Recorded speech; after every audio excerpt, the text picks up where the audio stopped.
Bismillahirrahmanirrahim. Assalamualaikum warahmatullahi wabarakatuh. Kurang bersemangat, saya ulangi.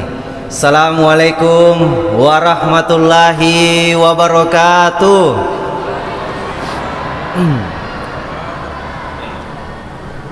Innal hamdalillah nahmaluhu wa nasta'inuhu wa nastaghfir wa na'udzu billahi min syururi anfusina wa min sayyiati a'malina may yahdihillahu fala mudhillalah wa may yudhlillahu fala hadiyalah.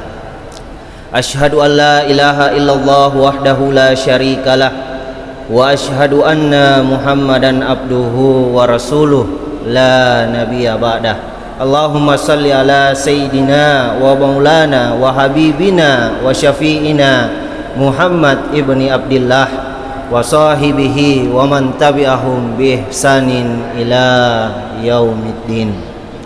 Rabbi shrah li sadri wa yassir li amri wahlul 'uqdatan min lisani yafqahu qawli.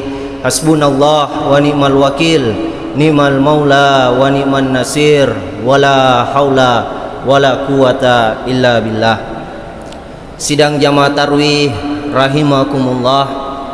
Tomato malabiku engkai hadere, selusur malabiku pemuda engkai hadere, bersyukur kepada Allah dengan ucapan alhamdulillahirabbil alamin. Bersalawat kepada Nabi dengan ucapan Allahumma salli ala Muhammad wa ala ali Muhammad. Sesuai dengan tema yang diberikan oleh panitia, yaitu tentang ilmu dan amal. Saya teringat dengan suatu ringkasan peristiwa, yaitu ketika malaikat Jibril menghampiri Nabiullah Muhammad sallallahu alaihi wasallam kemudian berkata, "Ya Muhammad, Iqra, wahai Muhammad, bacalah." Nabi kita menjawab, "Ma ana biqari, saya tidak bisa membaca." Diulang lagi, "Ya Muhammad, Iqra, bacalah." Nabi kita menjawab, "Ma ana biqari, saya tidak bisa membaca." Sampai ketiga kalinya malaikat Jibril berkata, "Ya Muhammad, Iqra bismi rabbikal ladzi khalaq, khalaqal insana min 'alaq, Iqra wa rabbukal akram." Sampai kemudian Rasulullah kembali ke rumahnya dalam keadaan kedinginan, dalam keadaan gemetar, lalu minta diselimuti oleh istri tercinta Siti Khadijah radhiyallahu anha. Apa hikmah dari ringkasan peristiwa ini? Ini mengajarkan dan mengingatkan kepada kita semua bahwa pentingnya mengawali sesuatu dengan ilmu, pentingnya mengawali sesuatu dengan wawasan yang luas, agar kita bisa membaca ayat-ayat Allah, agar kita bisa melihat tanda-tanda kebesaran Allah Subhanahu wa ta'ala. Inna fi khalqis samawati, sesungguhnya dalam penciptaan langit, wal ard, dalam penciptaan bumi, wahtilafil laili wan nahar, dalam pergantian siang dan malam, la ayat, itu adalah tanda-tanda kebesaran Allah. Itu adalah ayat-ayat Allah. Ayat dalam Al-Quran, ayat dalam surah Al-Fatihah, ayat dalam surah Al-Baqarah, Al-Imran, itu semua adalah ayat-ayat yang tertulis, ayat-ayat yang tersurat, ayat-ayat yang tinta di atas kertas. Tapi ada ayat yang tidak tertulis. Ketika kita memandang langit, kemudian membayangkan, berpikir, la syamsu yambagi laha an tudrikal qamar, tidak mungkin matahari menabrak bulan, tidak mungkin bulan berjumpa dengan matahari. Wa kullun fi falakin yasbahun, semua berjalan di jalur edarnya masing-masing. Berpikir tentang langit, muncul ilmu astronomi. Berpikir tentang bumi, muncul ilmu geologi. berpikir tentang pergantian siang dan malam, perputaran planet, muncul ilmu meteorologi, klimatologi, geofisika. Itu untuk siapa? Liulil albab, untuk orang-orang yang berilmu. Tapi puncak daripada ilmu itu apa?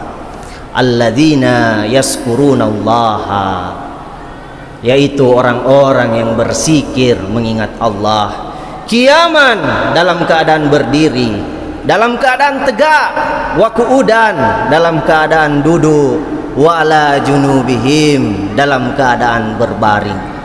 Setelah dia berzikir mengingat Allah, kemudian berfikir, keseimbangan antara kecerdasan intelektual dan kecerdasan spiritual. Puncak daripada pertemuan spiritual dan intelektual, maka keluar dari mulutnya, Rabbana ma khalaqta hadza batila, ya Allah, ya Rabb, tidaklah kau ciptakan semua ini dalam keadaan sia-sia. Kemudian dia tersadar dan berkata, subhanaka fakina adzabannar. Puncak daripada ilmu itu takut kepada Allah. Puncak daripada ilmu itu adalah akhlak. Maka kalau ada orang yang berilmu tapi tidak takut kepada Allah, itu hanya akan menjadi musibah, itu hanya akan menjadi malapetaka. Allah Subhanahu wa taala berfirman, yarfa'illahu alladzina amanu minkum. Allah mengangkat derajat orang-orang yang beriman di antara kalian, wa utul ilma darajat, dan orang-orang yang berilmu beberapa derajat. Perhatikan ayat ini, ketika Allah menyandingkan, setelah Allah menyebut orang-orang yang beriman, Allah menyebut orang-orang yang berilmu. Betapa mulianya orang-orang yang berilmu, mulia di sisi Allah, dan kemudian insya Allah mulia di tengah-tengah manusia. Sidang jamaah tarwih rahimakumullah. Sinina sulusur malabiku pemuda sudah menjadi keharusan bahwa semangat menuntut ilmu itu harus berkobar dalam jiwa, hati, dan sanubari kita masing-masing. Jangan ragu tinggalkan kampung halaman untuk menuntut ilmu. Utlubil ilma walau bisin, tuntutlah ilmu itu walaupun sampai ke negeri Cina. Artinya apa? Kalau niatan untuk menuntut ilmu, kalau kau mampu, kalau kau sanggup, bahkan ke ujung dunia pun, bismillah, berangkat. Man kharaja li talabil ilmi, siapa yang keluar meninggalkan keluarganya, meninggalkan kampung halaman, meninggalkan sahabat, meninggalkan handai tolan dengan niatan menuntut ilmu, fahuwa fi sabilillah, maka dia berada di jalan Allah, hatta yarji'ah, sampai dia kembali ke rumahnya. Kalaupun terjadi sesuatu dalam perjalanan dia menuntut ilmu, dia wafat dalam perjalanan itu, insyaallah dia kembali dalam keadaan husnul khatimah, dia kembali dalam keadaan syahid karena berada di jalan Allah fi sabilillah. Seperti yang disampaikan oleh guru kita beberapa malam yang lalu, Ustadz Muhammad Nur, Al-Ustadz menyampaikan, mengingatkan kepada kita, man aradat dunya fa alaihi bil ilmi, kalau kau mau genggam dunia ini, raihlah dengan ilmu. Wa man aradal akhirah, kalau kau mau genggam akhirat, kau mau dapat kebahagiaan, kesuksesan di akhirat, maka raihlah dengan ilmu. Wa man aradahuma fa alaihi bil ilmi, dan barang siapa yang menginginkan kebahagiaan kedua-duanya, dunia dan akhirat, maka raihlah dengan ilmu. Sidang jamaah tarwih rahimakumullah, hari ini anak-anak muda Indonesia, anak-anak muda bumi Pandrita Lopi, kita tidak diminta untuk turun di medan perang menumpahkan darah, tidak. Tapi sungguh hari ini kita menghadapi tantangan yang luar biasa, tantangan untuk mempertahankan akidah, tantangan untuk mempertahankan agama. Betapa besar ambisi kelompok-kelompok orang-orang yang tidak senang dengan kemajuan agama Islam untuk menghancurkan kaum pemuda. Perlu kita sadari bersama bahwa sasaran narkotika hari ini adalah anak muda. Sasaran pornografi hari ini adalah anak muda. Sasaran judi hari ini adalah anak muda. Sasaran politik adu domba hari ini adalah anak muda. Kenapa? Mereka paham betul bahwa yang today is leader tomorrow. Anak muda hari ini adalah pemimpin di masa-masa mendatang. Sehingga mereka tahu kalau mereka sudah hancurkan pemuda-pemuda Indonesia, mereka sudah memporak-porandakan pemuda-pemuda bumi Pandritalopi, maka jangan pernah bermimpi agama, bangsa dan negara ini akan lebih baik di masa-masa mendatang.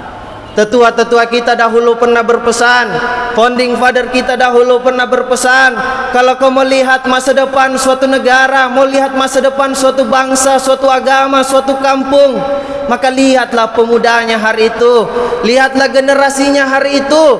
Kalau generasinya baik, generasinya berakhlak, generasinya bermoral, generasinya hatinya bergantung kepada masjid, generasinya masih ada rasa sungkan kepada kedua orang tua, masih ada rasa hormat kepada ulama, masih ada rasa hormat kepada kiai, kepada ustadz, insyaallah besok kampung itu, agama, bangsa dan negara itu akan lebih baik. Tapi sebaliknya, kalau anak-anak mudanya sudah terjerumus, anak mudanya terjerumus dalam zina, anak mudanya terjerumus dalam judi, anak mudanya terjerumus dengan games-games online, dengan aplikasi-aplikasi yang menjerumuskan ke dalam jurang kebinasaan, sehingga anak-anak muda hari ini sudah lupa takbir, sudah lupa tahmid, sudah lupa tahlil, sudah lupa tadarus Al-Quran, sudah lupa bersalawat kepada baginda Muhammad sallallahu alaihi wasallam. Maka tunggulah kehancuran akan datang. Sidang jamaah tarwih rahimakumullah, syubabul yaum rijalul gad. Anak-anak muda hari ini yang duduk di bangku kuliah, duduk di bangku SMA 10-15 tahun ke depan, merekalah yang menerima tongkat estafet kepemimpinan di Kabupaten Bulukumba. Merekalah yang kemudian memakai seragam TNI Polri, merekalah yang kemudian akan memakai seragam aparatur sipil negara, merekalah yang kemudian akan mengisi kursi-kursi legislatif, yudikatif, eksekutif.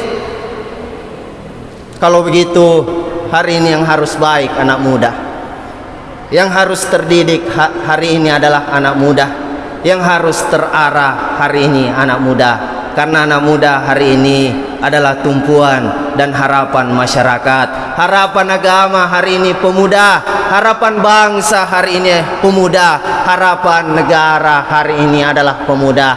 Olehnya itu selusur malabiku pemuda, kita senantiasa dianjurkan untuk berdoa, Allahumma arinal haqqa haqqan warzuqna tibaa. Ya Allah, tunjukkan kepada kami kaum pemuda bahwa yang hak itu hak dan sanggupkan kami menegakkannya, dan tunjukkan kepada kami bahwa yang batil itu batil dan sanggupkan kami meninggalkannya.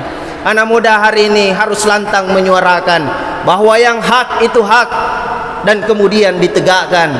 Anak muda hari ini juga harus lantang menyuarakan bahwa yang batil itu batil dan kemudian ditinggalkan. Hadirnya pejuang subuh di Kabupaten Bulukumba, hadirnya Bikers Muslim Bulukumba, hadirnya Majelis Dai Muda Bulukumba, hadirnya Ikatan Dai Muda Indonesia di Kabupaten Bulukumba, kita harapkan kelak mencetak generasi-generasi yang islami, generasi yang berakhlakul karimah, generasi yang berwawasan luas, generasi yang masih memiliki rasa hormat, rasa sungkan kepada kedua orang tua, masih memiliki rasa hormat, rasa sungkan kepada ulama, kepada guru, kepada ustadz, kepada kiai. Sehingga kita berharap, kita berdoa kelak di bumi Pandritalopi ini anak-anak muda itu bisa banyak berbuat untuk agama, bangsa dan negara. Hadanallahu wa iyyakum ajmain. Wassalamualaikum warahmatullahi wabarakatuh.